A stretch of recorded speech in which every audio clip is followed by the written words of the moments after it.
Welcome to the reboot of what is no longer called Miracles with Mark. It will now be officially known as Miracles for the Magical, which we'll talk about that. But I've been getting in the habit of putting what I want to talk about on the board so that I don't forget stuff. So opening prayer. So let's take a moment and just say a little prayer. And get yourself comfortable, and you can close your eyes or not, totally up to you. And just take a few deep breaths. So we're going to say this prayer, and then we'll talk about this prayer.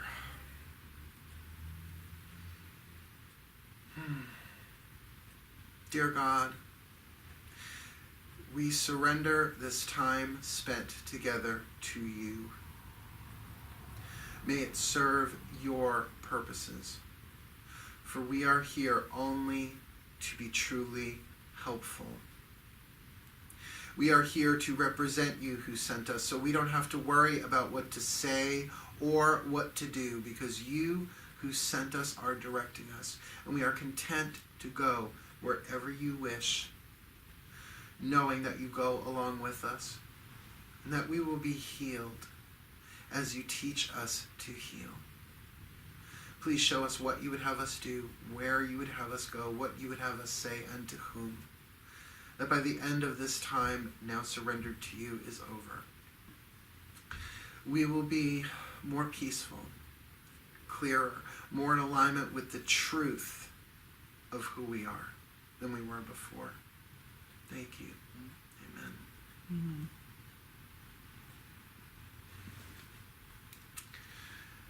That prayer is actually a combination of two different prayers from the Course in Miracles. Now, I'm not a great quoter. I usually get the essence of the thing and the form of it. I do my best. So, welcome again. So next thing, welcome to Miracles for the Magical.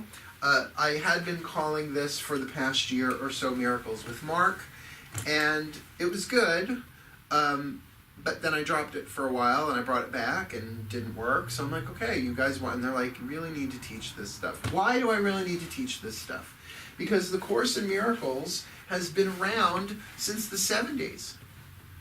I think it was published in 1974, I think, or something like that, by the Foundation for Inner Peace. And just to put out there, that is the original publisher. That they lost their copyright for a while, and other people grabbed it and published it and changed it and edited it. This version, Foundation for Inner Peace on the bottom, is the original and the only one that I want to work with. So, being that it has been around for so long, and by the way, it's been translated to, I think, every language on the planet, and people have been studying it throughout. There's some very hardcore Course in Miracles people, as well as those teachers who will refer to it and quote from it and say, well, the Course in Miracles says, which I do that in other things that I teach here. But I thought it was time for a reboot. Well, I didn't think it was a time for a reboot. I got very, very clear guidance that it was time for a reboot. To start from scratch, I have a whole bunch of videos from last year and the year before with Miracles with Mark. I'm just deleting all of them.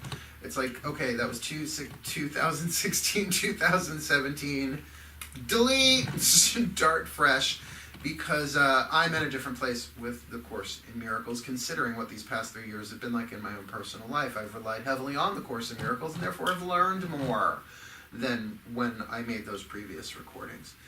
So the reason why I'm calling it Miracles for the Magical, aside from my love of alliteration, is that a lot of people in the magical community, witches, pagans, whatever you want to call them, really shy away from the Course in Miracles because it has certain words in it, like God, like Christ, like Holy Spirit, like the Son of God.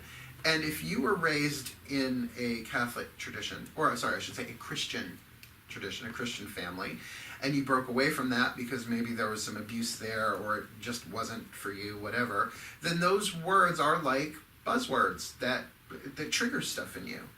And the thing about the Course in Miracles is it's not Christianity.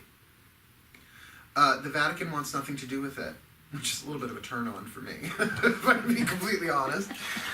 They've banned it. but people have used the Course in Miracles to many different ends over the decades.